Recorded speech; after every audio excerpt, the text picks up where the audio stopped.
ఇప్పుడు మనం ఆళవక యక్షుడి పరివర్తన కథను క్లుప్తంగా చూద్దాం. ఈ కథలో ఆళవక అనే ఒక భయంకరమైన యక్షుడుంటాడు. యక్షుడు అంటే అతీత శక్తులున్న ఒక ప్రకృతి ఆత్మ అన్నమాట. మరి అంతటి భయంకరమైన యక్షుడు బుద్ధుడి బోధనల వల్ల ఎలా మారిపోయాడో తెలుసుకుందాం. మొదటి విషయం ఏంటంటే ఒక భయంకరమైన ఒప్పందం. ఆళవి రాజ్యాన్ని పాలించే రాజు తన ప్రాణాలు కాపాడుకోవడం కోసం యక్షుడితో ఒక డీల్ చేసుకుంటాడు.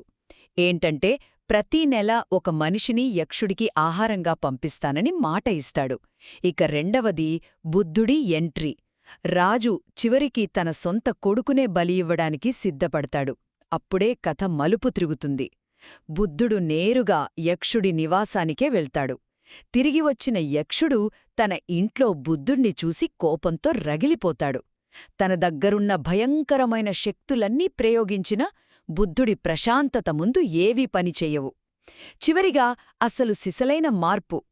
సరే, అస్త్రాలతో గెలవలేకపోయాడు గదా, మరి యక్షుడేం చేశాడో?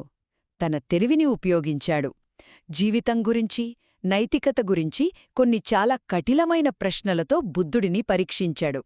బుద్ధుడు చెప్పిన సమాధానాలు విని యక్షుడు ఆయన జ్ఞానానికి పూర్తిగా దాసోహమన్నాడు. వెంటనే నరబలి ఆపేసి రాజకుమారుణ్ణి బుద్ధుడికి అప్పగించాడు. అలా ఒకరి చేతి నుండి ఇంకొకరి చేతికి మారాడు కాబట్టి ఆ అబ్బాయికి హత్తక అని పేరొచ్చింది. చూశారా, బుద్ధుడి జ్ఞానం, ఆయన కరుణ ఒక భయంకరమైన యక్షుడిని సైతం మార్చేసి ధర్మమార్గంలో నిలబెట్టింది.